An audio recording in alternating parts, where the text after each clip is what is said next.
Assalamualaikum warahmatullahi wabarakatuh. Waalaikumsalam warahmatullahi wabarakatuh. Selamat siang ya para mahasiswa, mahasiswi Politeknik Keselamatan Transportasi Jalan. Pada siang hari ini kita membahas mengenai rambu lalu lintas ya, rambu lalu lintas. Rambu lalu lintas ini diatur di dalam apa? Di dalam apa? Peraturan Menteri Perhubungan nomor 13 tahun 2014. Pinter-pinter semua ya. Nah, ini mengenai atau tentang rambu lalu lintas. Nah, ini PM 13 tahun 2014. Untuk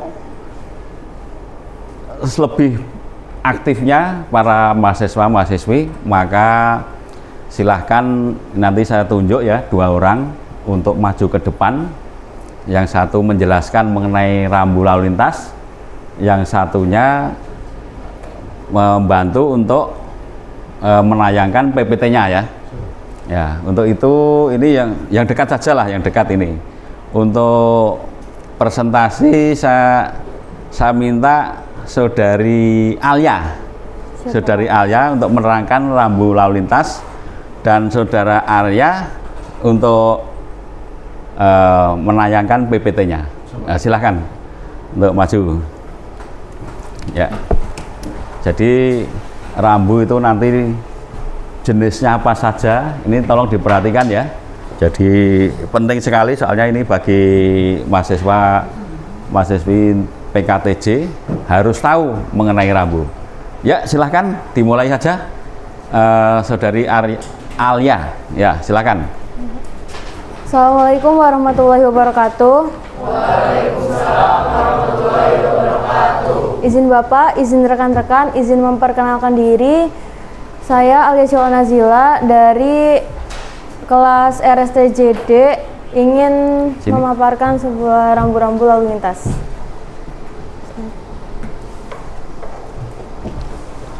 Ya, lanjut. Arya, dilanjut.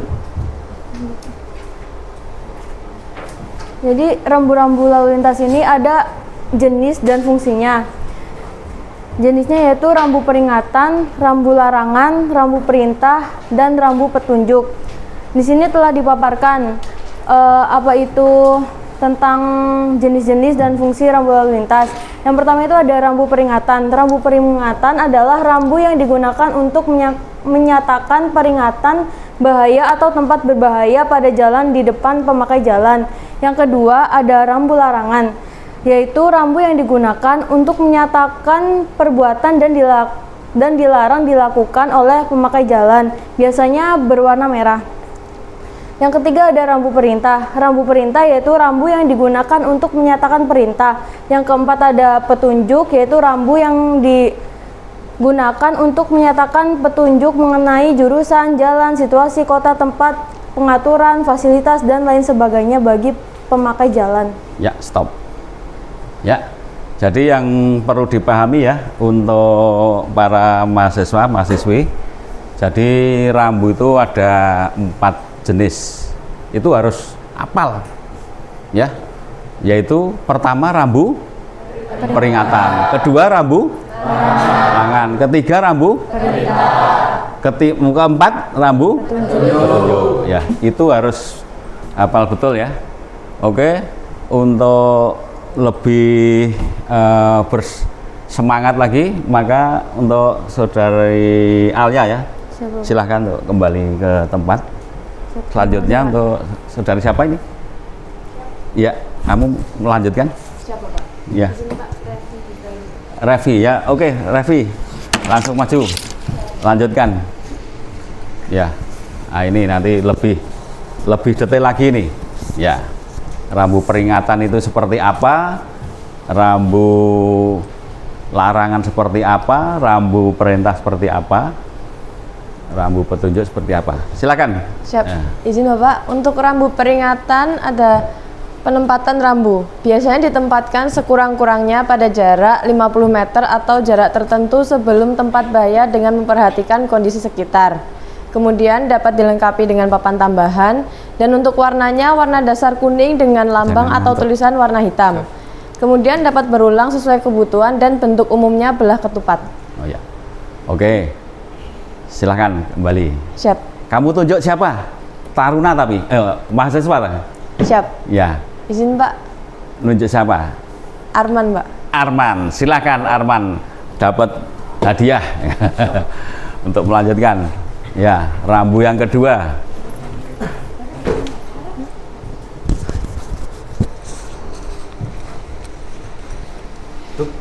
Oh ya. Untuk rambu peringatan atau rambu berwarna dasar kuning bisa kita lihat bersama. Ini adalah contoh rambu peringatan yang berwarna dasar kuning. Peringatan bahwa minimal 50 meter di depan banyak anak-anak berjalan. Atau peringatannya seperti ini gambarnya. Ya, lanjut. Yang kedua adalah lampu larangan. Penempatan rambu ditempatkan sedekat mungkin dengan titik larangan dimulai. Dapat dilengkapi papan tambahan warna. Untuk warnanya ada warna dasar putih dengan lambang atau tulisan warna hitam atau merah. Ini adalah contoh lampu larangan. Dan itu sama seperti itu ya. Nah, dan ini contoh fisik lampu larangan. Dilarang berjalan, terus wajib diberhenti saat dan meneruskan perjalanan setelah mendapat pastian aman dari lalu lintas arah lainnya. Contohnya seperti ini. Oh ya. Oke, dilanjutkan. Kamu tunjuk mahasiswi siapa? Mahasiswi.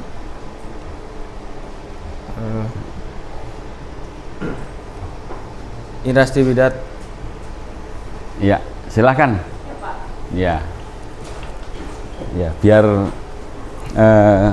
tahu semua ya, biar paham mengenai rambu ini. Jadi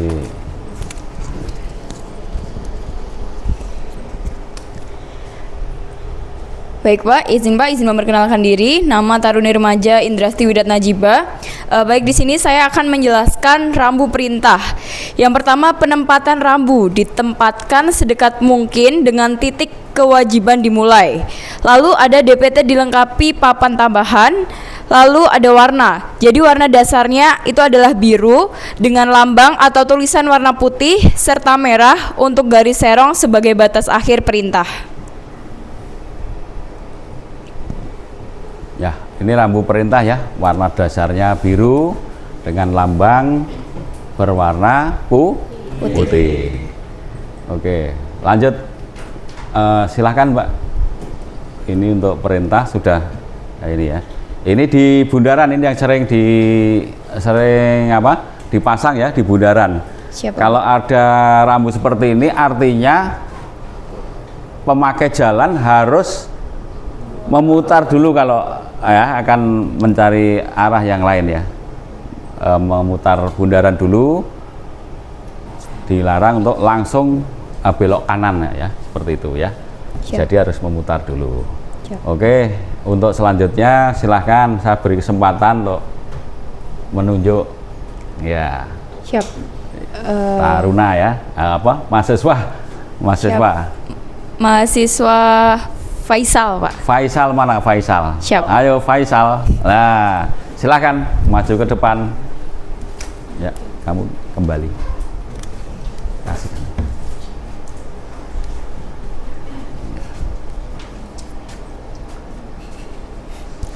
Izin Mbak. Iya. Lanjut.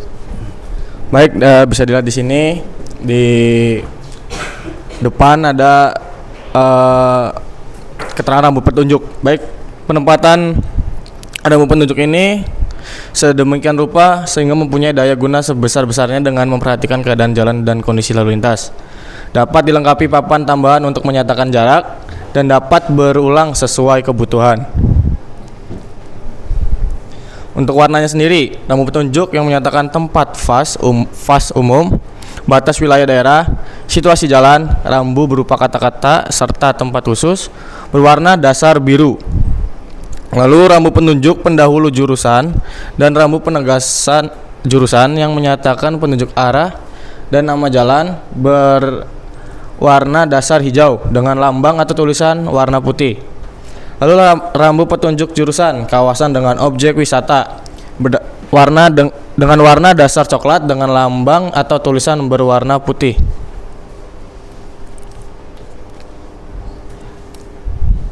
Baik, ini contoh gambar rambu petunjuk yang berwarna dasar biru. Baik, di sini menggambarkan rambu yang menyatakan untuk kendaraan tempatnya berbalik arah atau muter balik. Ya, ini saya tambahkan ya, ini rambu di Singapura ini ya, contohnya ini. Jadi rambunya menggunakan solar cell. Jadi kalau malam ini semacam neon box ya. Jadi rambunya ini bisa terlihat dengan jelas karena di dalamnya ini ada lampunya. Untuk pengambilan powernya atau listriknya ini dengan menggunakan solar cell. Jadi solar cell menerima cahaya matahari, kemudian di dalam sini ada baterai ya, kemudian bisa menyala. Siapa? Ya, oke, silahkan, terima kasih. Siapa? Ya, kembali ke tempat ya. Jadi untuk rambu petunjuk ya, khusus rambu petunjuk ini tadi ada beberapa jenis juga. Yang pertama tadi adalah untuk menyatakan suatu tempat atau fasilitas. Yang kedua ini RPPJ, rambu pendahulu petunjuk jurusan. Nah, ini seperti ini contohnya. Ini dipasang sekitar 50 meter sebelum persimpangan. Kalau yang satunya, oh ini yang tempat, ya ini rambu petunjuk jurusan. Bedanya apa? Bedanya kalau RPPJ tadi dipasang sebelum tapi kalau rambu petunjuk jurusan dipasang tepat ya di persimpangannya. Bisa ditambahkan jaraknya ini ya. Ini Hong Kong Street. Nah, mungkin berapa ya ke sana ya arahnya. Berapa ratus meter atau ya seperti ini. Lanjut, Mas. Nah, ini rambu petunjuk yang menyatakan ke daerah wisata atau lokasi wisata. Warna dasarnya coklat dengan tulisan ya putih. Ini bisa ditambahkan jaraknya ya ke Dieng 10 km ya, seperti itu. Oke, Mas. Kita langsung ke bentuk rambunya saja. Yang gambar rambu bawah. Stop ya. Ini ya, rambu dibagi menjadi 3 bagian, yaitu daun rambu, tiang rambu ya, satunya pondasi ya. Nah, pondasi rambu. Nah, ini seperti ini ya.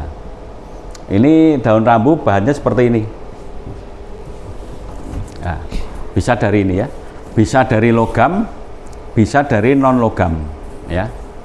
Logam atau ada aluminium, logam, anti karat, dan ini adalah non logam ya. Daun sendiri ini terdiri dari papan rambunya, kemudian diberikan skotlet ya, reflektor sesuai dengan jenisnya. Kalau peringatan tadi warna dasarnya apa? Peringatan kuning, larangan merah. Kemudian untuk rambu perintah biru, rambu petunjuk ada yang biru, ada yang hijau, ada yang coklat ya. Itu yang penting Anda bisa mengetahui bagian-bagian daripada rambu ini ya. Ya, rambu dari daunnya. Daunnya kalau ukuran kecil adalah diameter 45 cm, kalau sedang 60 cm, sedangkan kalau yang besar 75 cm. Untuk yang paling besar ya, paling besar atau super besar itu adalah 90. Itu biasanya dipasang di jalan tol kalau yang 90 ya. Ini seperti ini untuk daun. Kemudian ada beberapa contoh nih ya. Ini pemasangan rambu ya. Pemasangan rambu mulai tiangnya ya, belum berdiri ini. Kemudian diberikan lubang untuk membuat ini ya, pondasi rambu. Nah, seperti ini. Nah, ini contoh-contohnya ini pemasangan rambu. Nah, lanjut. Ya. Dah. Ya. Itu materi hari ini ya, terkait mengenai rambu lalu lintas. Nanti bisa dipelajari lebih lanjut sehingga Anda semuanya menjadi paham betul ya mengenai rambu lalu lintas. Mungkin ada yang bertanya, Pak? Silahkan. Ya, saya bertanya. Tanya, ya. Nama? Remaja, Yais Haikal Sultan, panggilan Yais, Prodier TCSD asal Tegal. Asal Tegal, ya. Silahkan mau. Tanya untuk biasanya di jalan-jalan pedesaan atau di komplek itu biasanya ditaruh rambu atau tidak perlu, Pak? Ya, kalau untuk jalan lingkungan ini perlu dipertimbangkan mengenai kecepatannya, kondisi jalannya, ya, dan kepadatan lalu lintasnya. Kalau jalan itu hanya dilewati sepeda atau ini ya, orang pejalan kaki, sepeda motor sekali-sekali ya tidak perlu, ya kan? Tetapi kalau sudah ada arus yang membahayakan dan sebagainya perlu dipasang. Jalan lingkungan bisa dipasang rambu. Misalnya orang yang lewat ini kecepatannya seringnya tinggi, perlu dipasang rambu batas kecepatan, ya. Oke, siapa lagi yang mau tanya? Ayo, silakan. Silakan, Mas Iswi. Ya. Bertanya, untuk pemasangan rambu itu pengecekan berkala itu berapa bulan sekali, Pak? Atau nunggu sampai rusak dulu baru dibenerin, Pak? Ya. Jadi ada dua macam ya. Ini kalau perawatan rambu ini masuknya, Ya, Pak. ini sesuai dengan anggarannya. Jadi berkala. Minimal setahun sekali ada pengecekan atau perawatan rambu, itu minimal ya. Tetapi dalam kondisi darurat, misalnya ini ada jembatan yang terputus ya, jembatan rusak, nah ini otomatis harus segera dipasang rambu peringatan bahwa jalan tersebut terputus dikarenakan jembatan rusak karena banjir ya, dipasang rambu, diberi rambu atau rambu larangan masuk misalnya, karena di situ langsung putus jalannya, itu seperti itu. Jadi ada dua macam. Dalam kondisi darurat langsung dipasang atau dirawat, tapi dalam kondisi biasa rutin itu sebaiknya diadakan perawatan setahun. Oke ya, cukup ya. Silahkan dipelajari lagi. Jadi untuk rambu ini sangat penting ya untuk insan perhubungan, ya, itu harus tahu. Kalau ditanya masyarakat itu harus tahu. Jangan sampai nanti kita sebagai insan perhubungan ditanya masyarakat mengenai rambu di tempat Anda tidak tahu. Nah ini ya. Oke, terima kasih atas perhatiannya untuk siang hari ini. Mudah-mudahan bermanfaat ya, baik Anda selama kuliah maupun nanti pada saat bekerja. Terima kasih atas perhatiannya. Wassalamualaikum warahmatullahi wabarakatuh. Waalaikumsalam warahmatullahi wabarakatuh. Terima kasih, Pak. Ya, sama-sama ya. Ya.